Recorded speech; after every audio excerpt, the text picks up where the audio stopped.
Pour évaluer une entreprise, il est nécessaire de connaître quelques éléments d'analyse financière. Descendons votre compte de résultat. En premier lieu, on étudie le chiffre d'affaires et sa composition, son évolution dans le temps, sa saisonnalité, ainsi que ses perspectives futures. Puis, nous allons comparer les différents ratios de l'entreprise à ceux des entreprises du même secteur afin de situer cette société parmi ses concurrentes. On calculera par exemple le taux de marge brute d'exploitation, le poids de la masse salariale sur le chiffre d'affaires, le taux d'endettement de l'entreprise, etc., etc. Parmi les seuls intermédiaires de gestion, le BE, qui est l'excédent brut d'exploitation, est un des plus intéressants.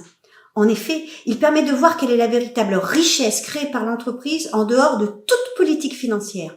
C'est un indicateur de performance industrielle et commerciale très prisé des repreneurs et des banquiers. Pour mémoire, vous verrez derrière moi les méthodes pour le calculer à partir de votre compte de résultat. Le logiciel de votre expert comptable permet en général le calcul automatique des soldes intermédiaires de gestion. N'hésitez pas à lui demander.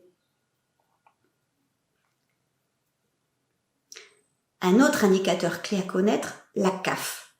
La CAF, c'est la capacité d'autofinancement de votre entreprise. Elle représente les ressources internes générées par l'activité. Elle mesure l'indépendance financière de l'entreprise, son autofinancement et sa capacité à rembourser ses dettes. Son calcul est indispensable pour effectuer tout nouvel investissement et par conséquent, c'est un élément clé pour un chef d'entreprise, mais aussi pour un repreneur, afin de calculer le maximum du montant de la dette qu'il va pouvoir contracter pour acheter l'entreprise. Lorsqu'on étudie la trésorerie, on calcule aussi le besoin en fonds de roulement. Regardez le schéma présenté.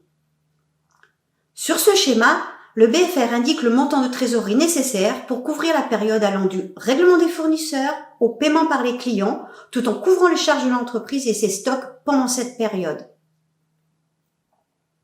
En voici la méthode de calcul. BFR égale stock moyen plus encours moyen des créances clients moins encours moyen des dettes fournisseurs. Pour une bonne gestion de l'entreprise, il est nécessaire d'être vigilant sur les délais de règlement de vos clients et de bien suivre vos stocks et de négocier des délais de paiement avec vos fournisseurs. Cela peut paraître basique, malheureusement, c'est souvent négligé. Or, la trésorerie, c'est le nerf de la guerre dans une entreprise. Se focaliser sur les ventes, c'est indispensable, mais en ayant toujours à l'esprit la rentabilité et les délais de règlement. Vous voyez par conséquent que le bilan et le compte de résultat, souvent abandonnés par le chef d'entreprise à son comptable, peuvent être à la base d'une réelle réflexion pour des prises de décision stratégiques. Et pour un repreneur, ces éléments seront étudiés de près et serviront à établir sa valorisation de l'entreprise.